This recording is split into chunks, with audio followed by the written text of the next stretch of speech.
Hi, Misha here. And it's a good day because it's a new Harrier day. Just had this come in. This was just released by Hobbymaster. This is a GR.7a, so a very modern RAF Harrier. Would have been flown not long before their retirement. So I thought I would talk about this. And because Harriers kind of are one of my favorite planes, I'm going to go into their history again. Why not? So, to represent Generation 1, I've got my FA.2 here. And then I have my naval version here. The FRS-2. The Admiral's Barge, which actually just came out this year from Hobbymaster as well. These are all 1/72 scale diecast, but this one is from Corgi, and it's the only model of a first generation Harrier I could find. Everyone does the later ones, the Harrier 2s, the Sea Harriers. But since I like NASA stuff, that's okay. This goes back to 1957 when Hawker Siddeley was looking for what to do next after the Hunter. And at the same time, late 50s, the RAF was talking about going to more cruise missiles, unmanned planes maybe, basically, cutting down on the human side, going to smaller planes. It was also kind of unsure what the long-term future of the Royal Navy would be, what they would do, if they would keep operating supersized carriers or not. To that end, there's a lot of interest for kind of a light tactical fighter.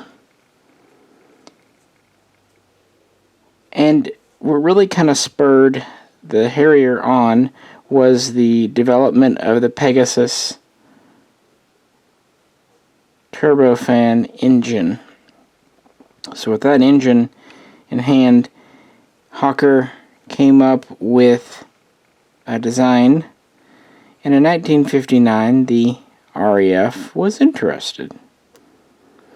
1960 they had some early design specs, and by 1961 they had some kind of proof of concept planes flying.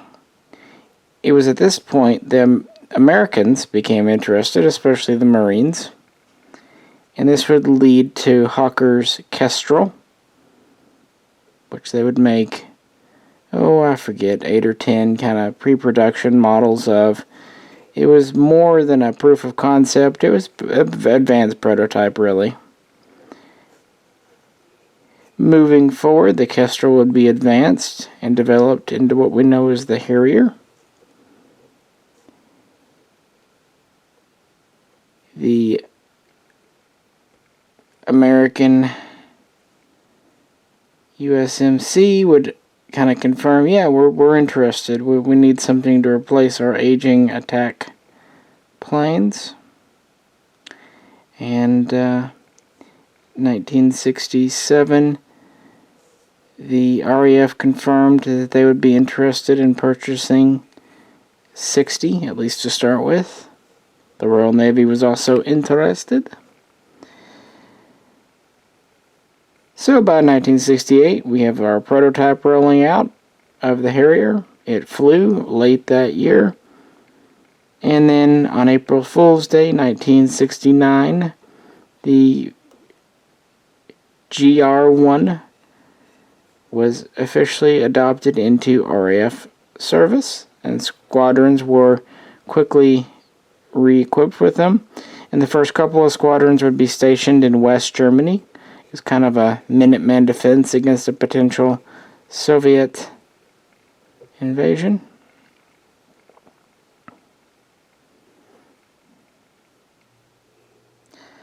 And from there, they would continue to field them through the 70s.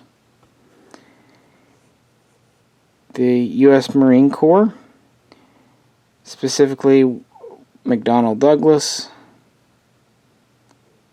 talked about manufacturing the Harrier under license in America, but in the end, what they designated as the AV-8A was built in England. By this time, Hawker was absorbed by British Aerospace. So all of the planes, including this one here, were British. The RAF would field about 140 total. Half were of the initial GR1, then they would do an updated GR.7a, and again a GR3. These would just have improved engine, improved thrust, better sensors, just better capabilities. With initial deliveries and all that done by around 1976. The total production, including prototypes and everything, was around 270, 280. What do we have here? Well, as you know, this is a vertical takeoff or short takeoff and landing plane. It has 4 thrust nozzles, 1 engine.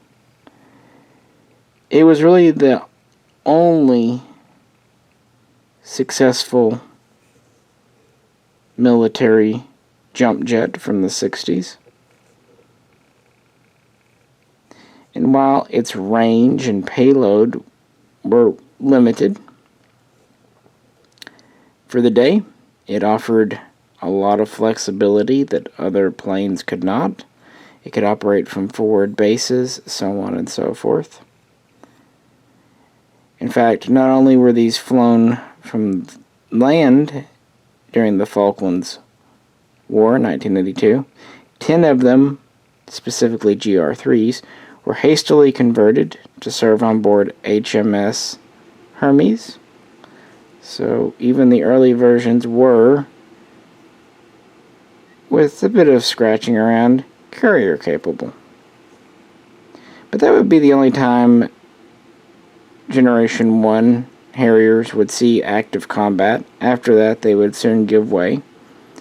But they would remain in RAF service as second line training reserve units, with the last ones not officially retired out until 2006. Like I said, this was a NASA version here. It's an AV-8C, which was an upgraded AV-8A.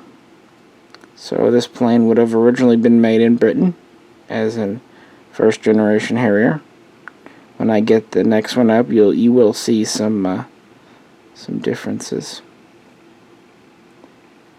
So while today its performance is probably nothing to write home about, for its day and time, it was ahead of its time, and also gave the British what they needed and wanted.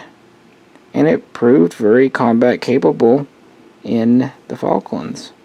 It had a very good combat record, even against barrages.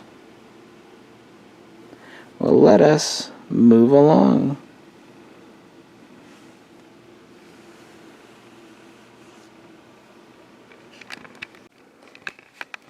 Well, with the Royal Air Force taken care of, it was time to move on to the Royal Navy. They had been interested from the beginning because there were already questions about the carriers, as I said. Well, by 1966, it was clear that the big supercarriers would be retired relatively quickly, and that the Royal Navy would need a lightweight fighter to go on to escort carriers and other things. The Invincible class quote-unquote cruiser, which is basically a small carrier in reality, would be what would replace it, which meant older planes like the Blackburn Buccaneer could no longer be operated. This would take place in the 70s, with the last carriers retired out in 1979, 1980 or so. By 1975, some preliminary work had already taken place, and an initial order was put with Hawker. They had basically started off saying they needed around 40 aircraft. Oh, they changed the number a few times, but you get the idea. You get the drift. And they would test fly this version known as the Sea Harrier in 1978. And the Navy would get its first deliveries in 1980, and these would be considered squadron ready in 1981, so just in time for the Falklands War. This was known as the FRS-1, for basically fighter reconnaissance strike, and it was very close to the original GR1, GR3, but it did have, of course, Navy updates for carrier operations. For example, lengthwise, they're both a little under 47 feet, with a wingspan of about 25.5 feet. The original Harrier could get up to about 730 miles per hour. The Sea Harrier could do a little better at 735. The original Harrier had a range of about 420 miles. Again, it wasn't much, guys, but for what it was doing. The Sea Harrier was a little better. I mean, it had to be, being a naval craft. So it was bumped up to about 620 miles range. And of course, there's lots of variables, as you know. It too had 4 underwing hardpoints, like the original, plus a centerline hardpoint, so a total of 5 on both, and both were fitted with dual 30mm cannon.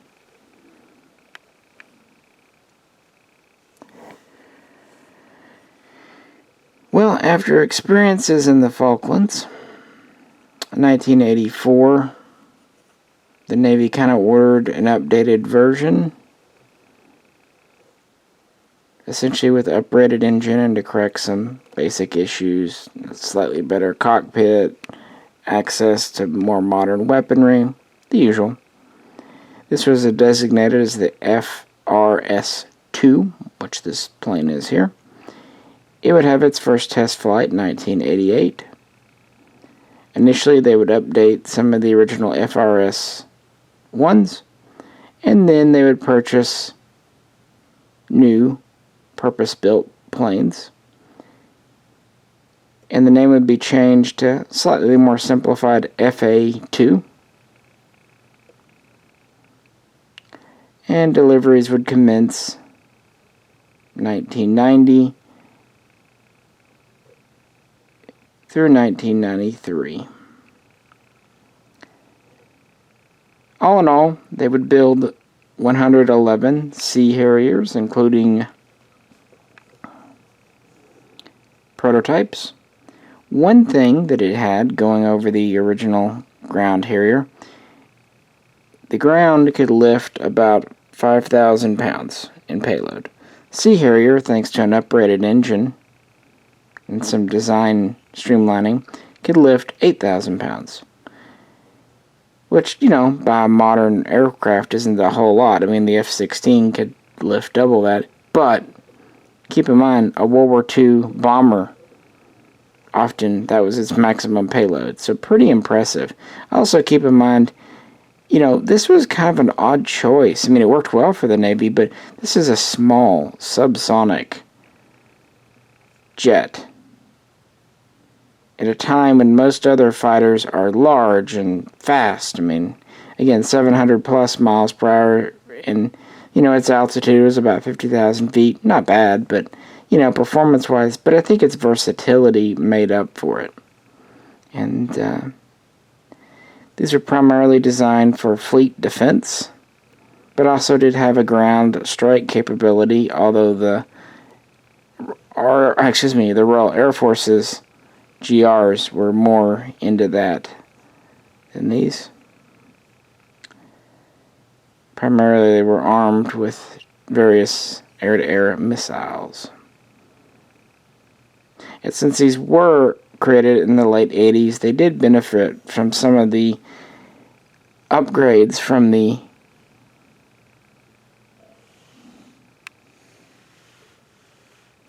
Harrier.2 program done with McDonnell Douglas. But mostly they still reflect a lot of the original generation. These remain in fleet service until March of 2006 when they were retired out. At that time, it was not really thought much of, at least by the politicians. They retired these out. There was no replacement in the Royal Navy. They thought, oh, well, that F-35 thing, it's been under development for a few years. It won't be too long in coming, right? We can string it along for a couple of years. Surely the F-35 will be available, by 2007 or 2008, maybe 2010, right? We can fudge it till then.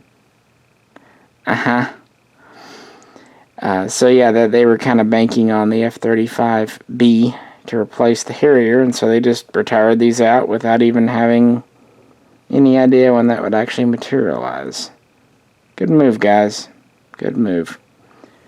As far as I recall, the Royal Navy was pretty much the only operator of the Sea Harrier. Well, let's move on to today's, tonight's really, featured aircraft, the Harrier.2. Alright, the Harrier.2. I'm not going to reiterate the kind of history from the 70s and 80s in this video. I've done one on the AV-8B from America. Suffice it to say, the McDonnell Douglas kind of took a leading role. Originally, it was going to be a partnership between British Aerospace and McDonnell Douglas, but budget cutbacks in the UK. First, Aerospace, they backed out, then they rejoined as a junior partner, yada yada yada. The plane was really uprated in a lot of great ways. Capability, what it could carry, range, endurance, safety for the pilots. And so the Harrier.2 is essentially the British version of the AV-8B. It had a lot of localizations. It used British avionics. It used British weaponry. But yeah, it's basically the same as what the Americans were starting to use. The first prototype, and these would be assembled, most of the components would be built in Britain, but some of it would come from the U.S. The prototype would first fly in 1985. The first kind of earliest deliveries were made to the RAF in the summer of 87.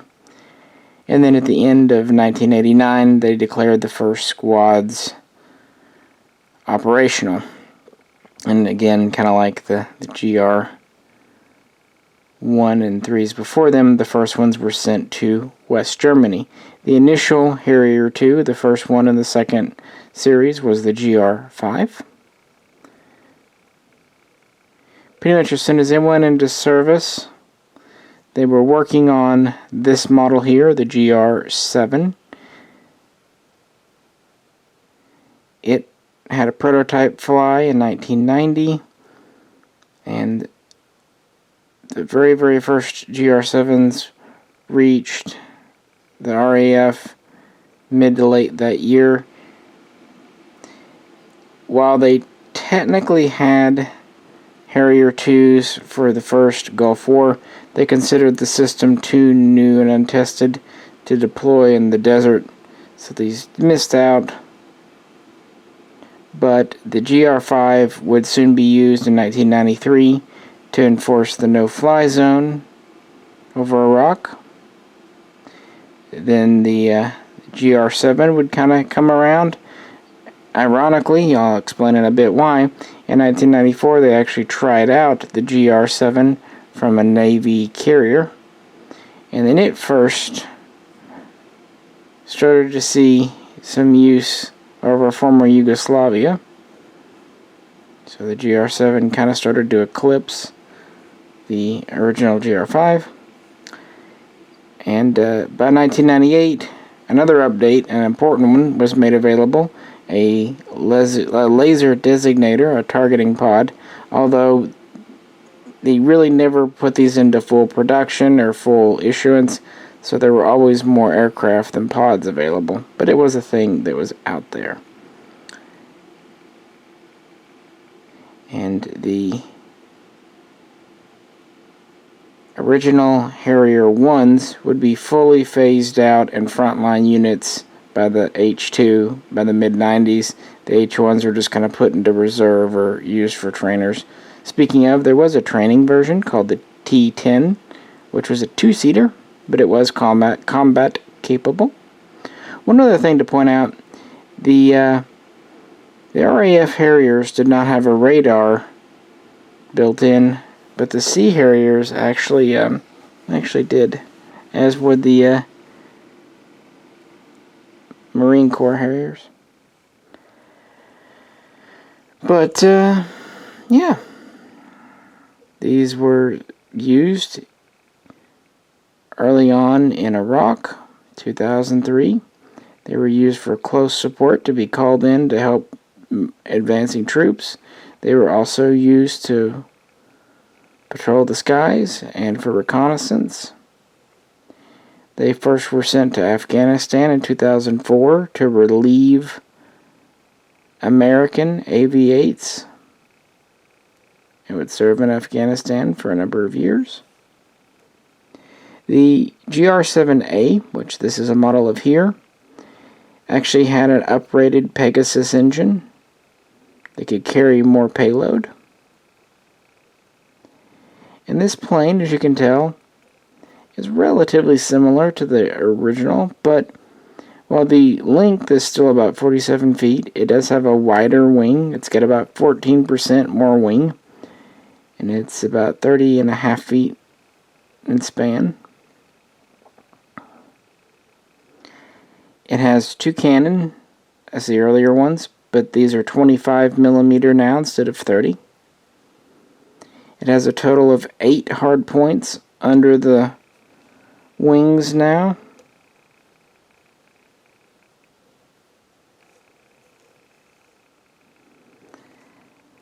Has a redesigned cockpit, very similar to the American. It's more of a bubble. It sits up higher, gives a much better field of view. They also relocated the landing gear to the middle of the wings. And of course the usual avionics and electronics and computer updates you would expect, and cockpit monitors and HUD, and you get the idea. It could carry 8,000 pounds of payload like the Sea Harrier. It was a little bit slower, but of course it also depends on which version, GR5, GR7, GR.7a. The GR9 would come next. It would just have more modernizations and would appear in the mid-2000s and serve alongside the GR7. There was also a GR9A, which was essentially a GR.7a that was upgraded with the new components. Another new item they would start to receive around 2007 was the sniper pod for doing sniper things. But yeah, remember how I said it was good they actually had tested these out on carriers? Well, in 1998, with all the troubles in Kosovo, they actually stationed temporarily some RAF Harrier 2s on board Navy carrier. So they had some flight operations and experience. So when the Navy decided it was a great idea to retire the Sea Harrier without having anything really in the bag for the F-35, essentially they ended up operating GR7s and GR9s off Navy ships from 2006 through 2010, because it's the only thing that was really available. But yeah, these would continue to serve in Iraq and Afghanistan. They were pulled out. The GR7s, I should say, were pulled out by 2010, leaving just the GR9s. And at that time, there was kind of talk, or there was going to be budget cuts. There was talk about who was going to be cut. It looked like it might be the Tornado, but in the end it ended up being the Harrier. So, even though the Harrier.2 was initially not scheduled for retirement until 2018, so last year, in reality, it started to be retired in 2010. Again, the GR7s first went. Then late that year, the last squadrons would fly off carriers, and that would be it for carrier operations. And then by spring of 2011, the last GR9s would return home without really a replacement. So they made exactly the same thing, the same mistake that the Navy did. They were counting on the Eurofighter Typhoon, which, yes, was in service at that time, but still, there weren't a whole lot of them. The F-35 was still behind. Just budget cuts, you know. And, of course, some of the GR9s were not that old. They would build about 140 Harrier-2s. So a respectable number, a little bit more than the Sea Harrier. But I can't help but feel that its service life was cut short. It was retired prematurely. Even though it was still subsonic and still had a relatively limited range and payload by modern standards, its ability to operate from forward bases and provide very immediate, close air support meant it was a very popular aircraft with the troops on the ground. It didn't have a lot of loiter time, this is true, but because it could operate really close, it could be there quickly. And since it was designed as a strike aircraft, I mean, this replaced the Jaguar, even had replaced a few Tornadoes in different squadrons. It could deliver rockets, air-to-surface missiles, laser and unguided bombs, and a wide range of them.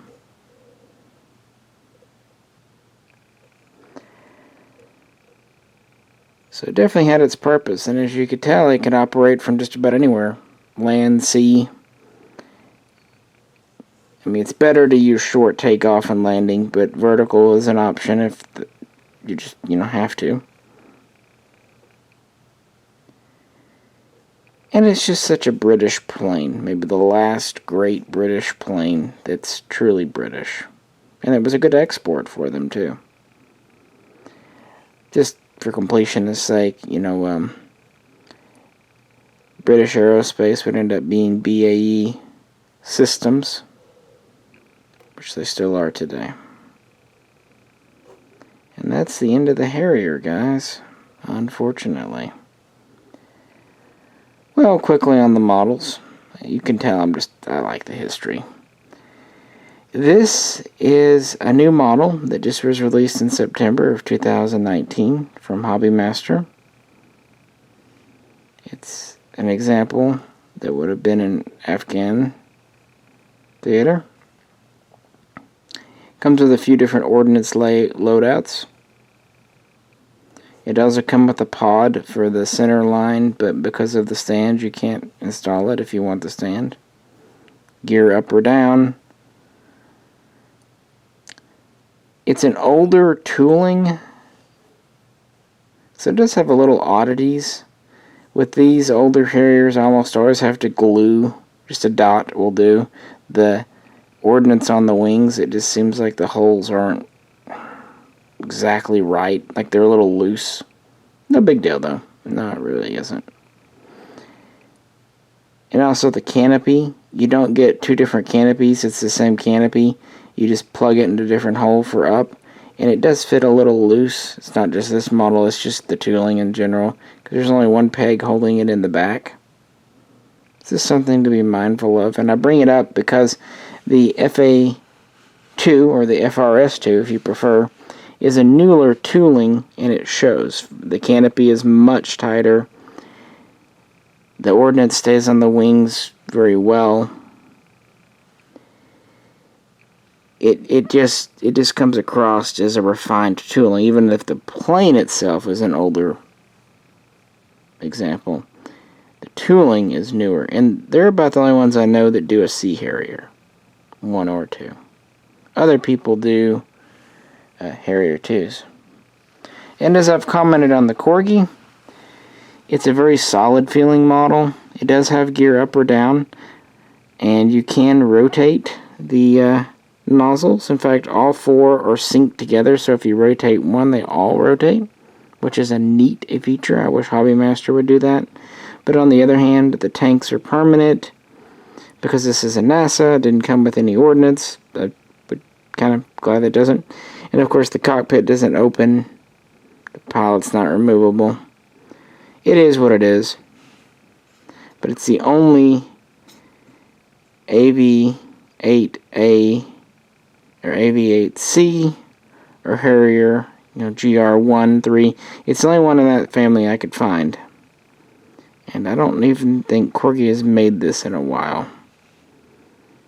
But for some reason, people just don't do the original generation of Harriers, which is kind of a shame because it's the original. I mean, this is the Harrier that was around when I was a kid, so yeah. But yeah, I've been waiting on the Harrier 2 for pretty much all year. It was supposed to be out a few months ago, but Hobbymaster always delays their stuff, so no surprise there. But I got it, and it came at a good time, so I'm happy. And I've had this since, late spring, early summer. I have to say it's probably my favorite of the three. But I like them all because they are really different in the details. The pitot tubes, the cockpits, the ordnance they come with, even the nozzles are different on them. And of course they all have pretty different paint schemes, or so I'm told. But yeah, I couldn't pass up an opportunity to talk about Harriers again, so hope you enjoyed this. If you could, comment below and like, share, and subscribe. And maybe check out some of my other videos. I guess I'm just going to kind of quit fighting it and just say I pretty much have a British collection. But it's amusing and fun, and there's a lot of great British models out there. This is Misha. I'll catch you very soon. Next time.